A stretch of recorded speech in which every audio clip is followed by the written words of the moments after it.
तू ही मेरी शब है, सुबह है, तू ही दिन है मेरा, तू ही मेरा रब है, जहाँ है तू ही मेरी दुनिया, तू वक्त मेरे लिए है, मैं हूँ तेरा लम्हा, कैसे रहेगा भला होके तू मुझसे जुदा, वो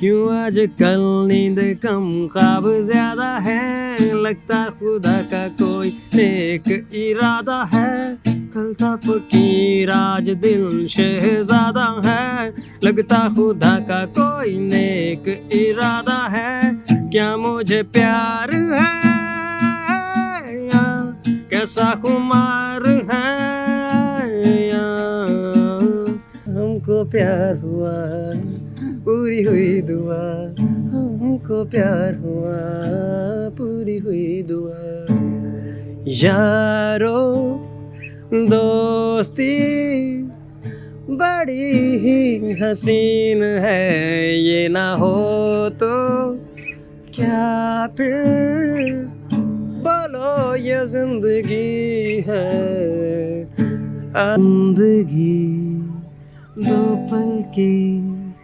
जिंदगी, दो पल की इंतजार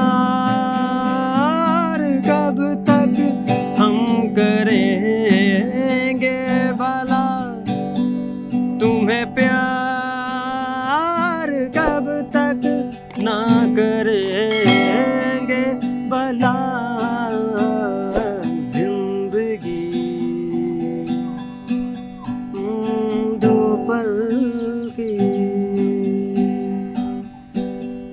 तो मेरे लिए एक दो लवर्स भी काफ़ी हो तो मैं उनके लिए गाता हूँ, मुझे अपने काम से इश्क है मोहब्बत है, और मैं कह ले कि मैं हिट होने के लिए कुछ नहीं कर रहा। किसी ने कहा था मुझे ये कुछ ही टाइम पहले जब मेरी एक वीडियो वायरल हुई थी कि देखें अगर मेरे पास पैसा है और मैं बहुत बड़ा डायरेक्टर हूँ नामी करामी, तो मेरा दिमाग ख़राब है कि मैं एक स्ट्रगलर बंदे को अपना गाना दूंगा ओएसटी के लिए या प्लेबैक के लिए, फिल्म के लिए।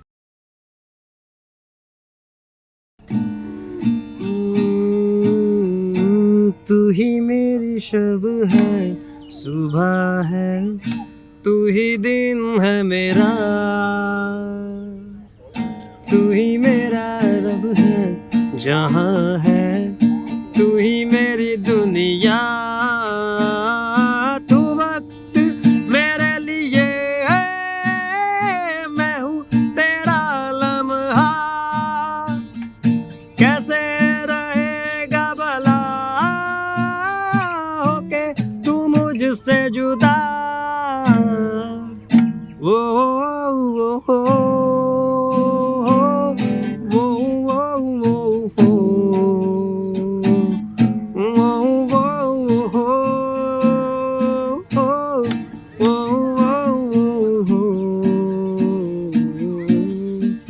क्यों आज कल नींद कम ख्वाब ज्यादा है, लगता खुदा का कोई नेक इरादा है, कल था फकीर आज दिल शहजादा है, लगता खुदा का कोई नेक इरादा है, क्या मुझे प्यार है या कैसा खुमार है, या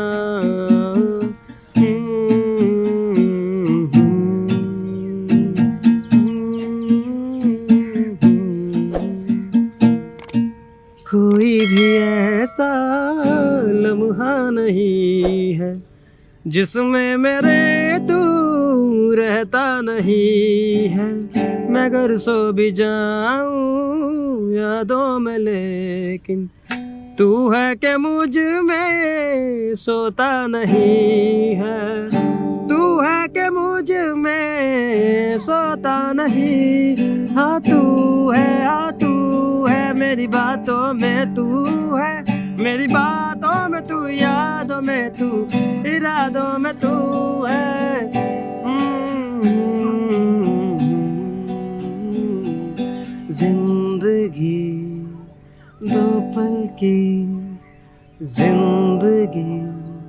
दो पल की इंतजार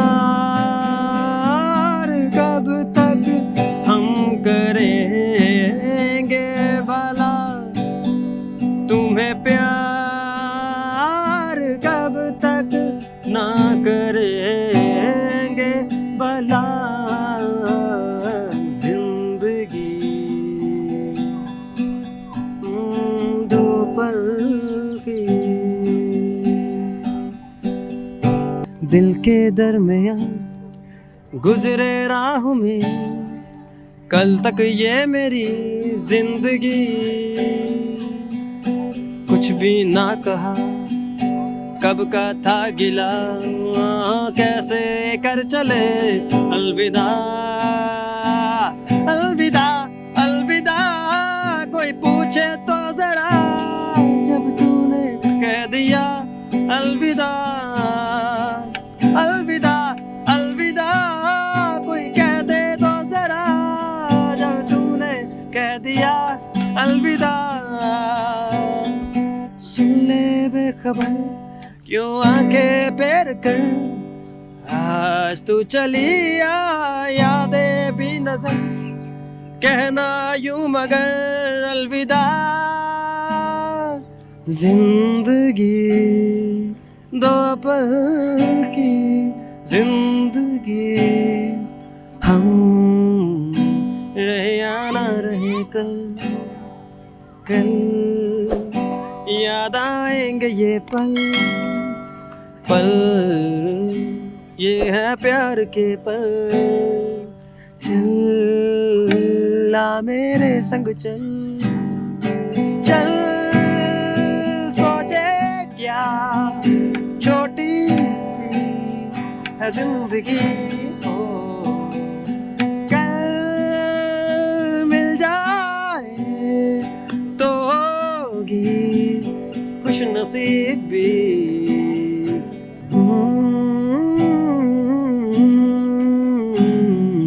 लो उन बाहों को ठंडी छाँव को, कैसे कर चले अलविदा।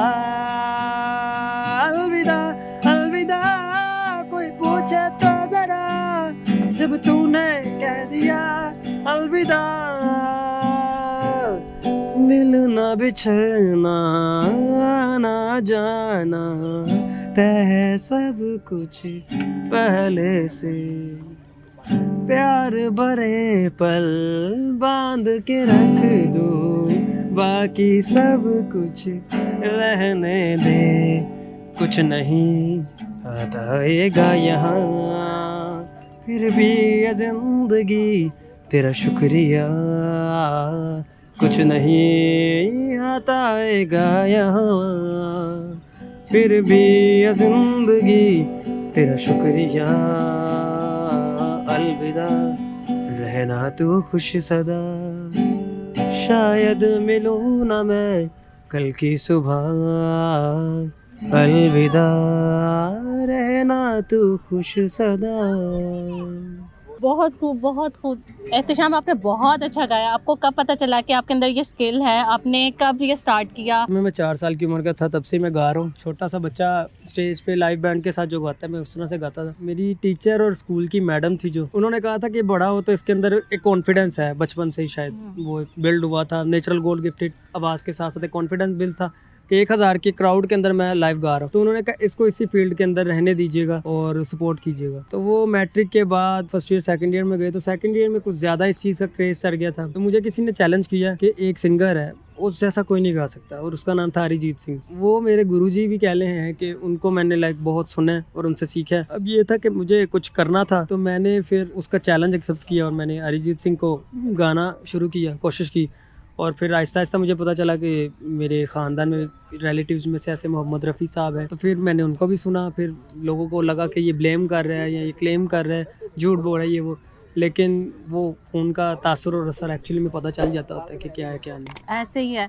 एहतशाम, हमें आप ये बताएंगे कि अभी आपकी स्ट्रगलिंग लाइफ चल रही है, आपको क्या क्या मुश्किलात पेश आती मैं समझता हूँ ये लाइफ टाइम की स्ट्रगल होती है। स्ट्रगल में जितना मज़ा है आई थिंक वो शोहरत कमा के करने में मज़ा नहीं है। अगर आप लोग शोहरत कमा लोगे जल्दी में या जल्दी मिल जाएगी तो वो पिकअप पॉइंट तक, एक ख़ास पॉइंट तक टिकी रहेगी, कहीं ना कहीं उसका एज डाउनफॉल आता ही आता है। लेकिन जो बंदा बहुत ज़्यादा स्ट्रगल के बाद ऊपर आता है ना, जिस तरह हम लोगों ने बहुत ज़्यादा सारी स्ट्रगल की है, उसके बाद कहीं ऊपर आता है और कोई चीज़ उसकी हिट होती है, क्लिक कर जाती है, आवाम को पसंद आती है, उसे अपनी उन चीज़ों का एहसास भी होता है और अल्लाह ताला उसे और ज़्यादा डाउन फॉल से बचाता है और उसको डाउन टू अर्थ कर देता है, जो वो अल्हम्दुलिल्लाह शायद उसने अता की है। अच्छा एहतशाम, जब आपके पेरेंट्स को पता चला, आपने जब उनको बताया कि मैं इस फील्ड में जाना चाह रहा हूँ, तो आपके पेरेंट्स ने कुछ कहा नहीं, उनका कोई रिएक्शन नहीं था?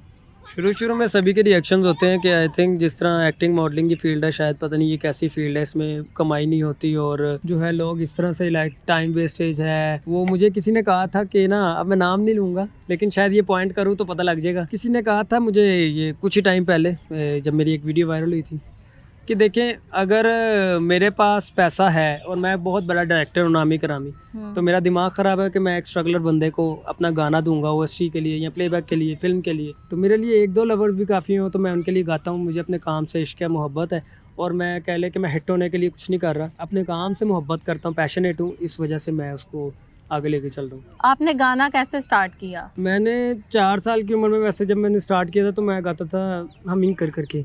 वो गाना मैं आपको थोड़ा सा गुनगुना के सुनाता हूँ। ज़रूर ज़रूर। 2 गाने थे। एक गाता था तो टीचर्स मतलब कहते ना कि वो अक्षय कुमार वाली बात याद आ गई कि कहता कि टीचर के साथ ही सबसे ज़्यादा पहला प्यार होता है बचपन में। झूठ ना बोलियो, तुम्हें मैं बता रहा हूँ, ये झूठ बोल रहा है। तो वो उसके अंदर क्या है, मैंने मरियम नाम था मेरी टीचर का भी, और मज़े की बात ये है, और वो उनका मैं यूँ कह ले कि स्टूडेंट था। उन्होंने मैंने गाना गाया था पहली बार, किसका है ये तुमको इंतजार में हूँ ना, देख लो इधर तो एक बार मैं हूँ ना, खामोश क्यों हो जो भी कहना है कहो, दिल चाहे जितना प्यार उतना मांग लो, हो तुमको मिलेगा उतना प्यार मैं हूँ ना, इसका है ये तुमको इंतज़ार में हूँ ना।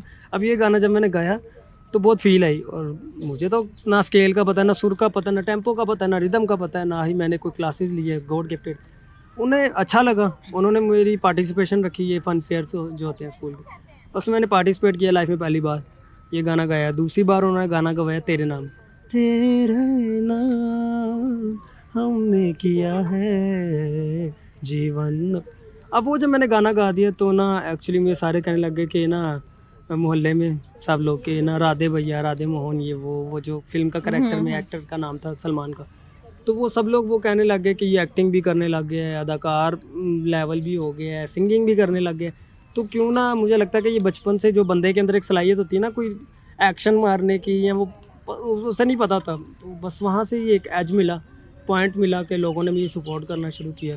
तो फिर मैं तकरीबन 18-20 साल की उम्र का हुआ था और मैंने इस चीज़ को प्रॉपर्ली फिर आगे कन्वे करना शुरू कर दिया। अच्छा एहतशाम, आप बताएं हमें कि कभी ऐसा हुआ है कि आपके बहन भाइयों ने कहा हो कि भाई आप हमें भी गाने सुनाएं या हमें टाइम दें, कि फैमिली में भी बैठे हो कि एहतशाम आओ हमें टाइम दो, सॉन्ग सुनाओ? मैं पढ़ाई के मतलब सामने बुक है और गाने गा रहा होता था, तो कहते थे हमारी तो जान छोड़ दे, खुद तो तूने पढ़ना पुढ़ना है नहीं, तो पास पता नहीं ना हो, मतलब गाने लिखाओ। अब मेरे कुछ दोस्त हैं उन्होंने गाने लिख दिए, वो मैं कुछ कर रहा हूँ उन्होंने गाने लिख दिए, वो गाने लिखी जा रहे, कहते हम याद करके आते थे। वो शुरू में बोलते थे कि नहीं ये ना सुनाया करो राग, मैं क्योंकि राग बेस्ड गाता हूँ, घर की मुर्गी दाल बराबर, उनको लगता है कि शायद मतलब पुरानी ओल्ड बातें यानी सुनते घर में हैं। कोई वैल्यू नहीं मिलती है कि अब मिलने लग गई है, जब हाँ, पता लगा कि नहीं कुछ है। हाँ, अब तो अम्मी भी बहुत ज़्यादा दुआएं और सपोर्ट हर टाइम रहती है। वो जब भी बाहर जाते हैं किसी भी इंटरव्यू, जैसे आज जा रहे थे, तो उन्होंने आप सबके लिए स्पेशल दुआ की है, तो वो उन्होंने बहुत सपोर्ट किया। फिर लेट्स चलता रहा, ये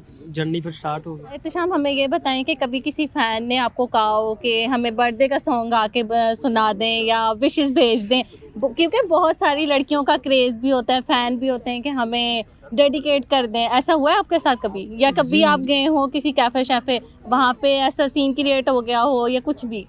मेरी जब पहली वीडियो वायरल हुई थी, आई थिंक 8.5 जब उस पर आ चुके थे, और इमरान अशरफ के शो से जब मैं मुज़ाकरात पे वायरल हुआ था, तो बर्थडे विशेज़ का ना स्पेशल मुझे मैसेजेस आने शुरू हो गए। यार मेरे दोस्त की बर्थडे है, तो ना वो कह रहा सेलिब्रिटीज़ से ना विश करवा दो। मैं चूँकि इतना बिज़ी रहता था और प्रोजेक्ट पे काम चल रहे थे, जब टाइम मिला तो कर देते थे विश, और कभी कभी माजरत भी कर लेते थे कि टाइम गुजर गया नहीं कर पाए।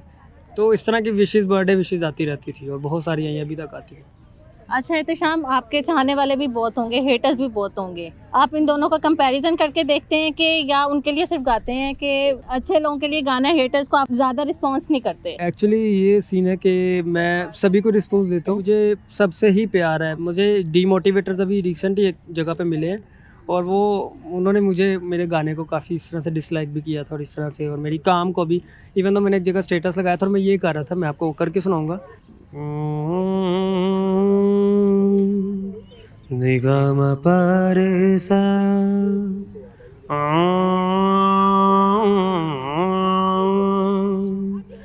मग पारेसा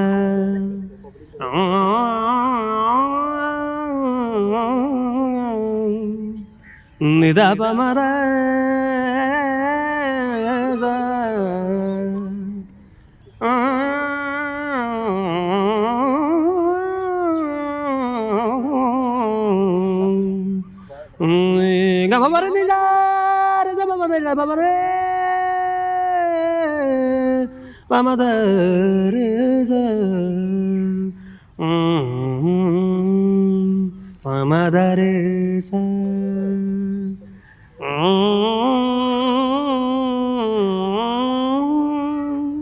निदा पमरे गबरा सा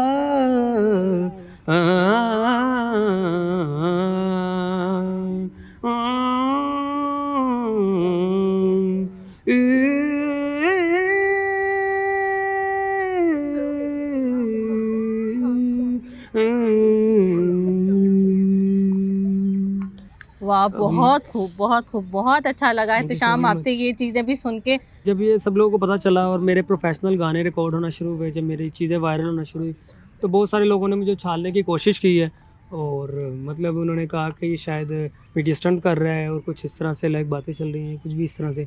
तो बहुत सारे लोगों ने डिग्रेड भी करने की कोशिश की। अपनी फैमिली में बहुत सारे लोगों ने मुझे इंस्टेंटली रात दिन जो है ना, मुझे वो उन्होंने यूँ कह ले कि वो थ्रेट करने की कोशिश की कि ये सब वीडियोस हटवाओ, ये करो, वो करो, अगर मीडिया हमारी तरफ आ गया तो हम जवाबदेह नहीं होंगे, ये हो गया, वो हो गया। तो मतलब बहुत सारा हेट लेके भी मैं निकला था, बहुत सारा प्यार भी और दुआएं भी लेके निकला।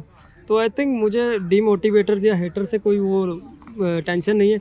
जब आपके पास दो लोग भी आपके लॉयल लोग हों तो मेरे ख्याल में वही आपका काम बना देते हैं, और अल्लाह ताला है जब आपके साथ तो किसी की ज़रूरत नहीं है आपको। कि जो लोग अपनी फील्ड में जिस तरह से भी काम कर रहे हैं, ज़रूरी नहीं है वो सिंगिंग में, अगर सिंगिंग में तो आप लोग रियाज़ ज़्यादा से ज़्यादा करें और कभी भी ये मत सोचिए कि आप लोगों को प्लेबैक करना है, आप लोगों को कुछ इस तरह से क्लासिकल ही करना है। आपको जो वे में जो चीज़ अच्छा लगता है आप वही करें। अगर आपको लगता है कि मैं क्लासिकल अच्छा गा सकता हूँ, हाँ उस पर रिसर्च करें और उस पर अपना ग्रिप ज़रूर रखें, लेकिन जो आपको वे में जिस वे में चीज़ एंगल में अच्छी लगती है यूथ के लिए वो करें, अपने लिए करें। और स्ट्रगल करनी है अपने लोगों के लिए करनी है, अपने लिए करनी है, लोगों के लिए नहीं करनी। अगर आप लोगों का एम या मकसद हिट होना है तो आप ज़िंदगी भर मेरे ख्याल में कुछ भी नहीं कर पाएंगे। अगर आप लोग अपने काम से इश्क और मोहब्बत करते हैं देन आप लोगों को अल्लाह ताला भी साथ देगा और आप लोग आगे जा सकते हैं। तो मेरा यही कहना है, नेवर गिव अप, तो इंशाल्लाह एक दिन कामयाब हो जाएंगे। एहतिशाम बहुत अच्छा लगा आपसे मिलके, आपका इस Thank you so टैलेंट और much. स्किल्स को सुन के बहुत अच्छा लगा। हम मौजूद थे एहतिशाम के साथ जो खुद एक टैलेंट है। इसी तरह आप लोगों के अंदर भी अगर कोई टैलेंट है, आप चाहते हैं वो आवाम तक पहुँचे, व्यूवर्स तक पहुँचे, तो आप भी हमारे दिए गए नंबर पर कांटेक्ट करें और अपना हुनर और अपनी स्किल हम तक पहुँचाएं। हम बनेंगे आपकी आवाज़।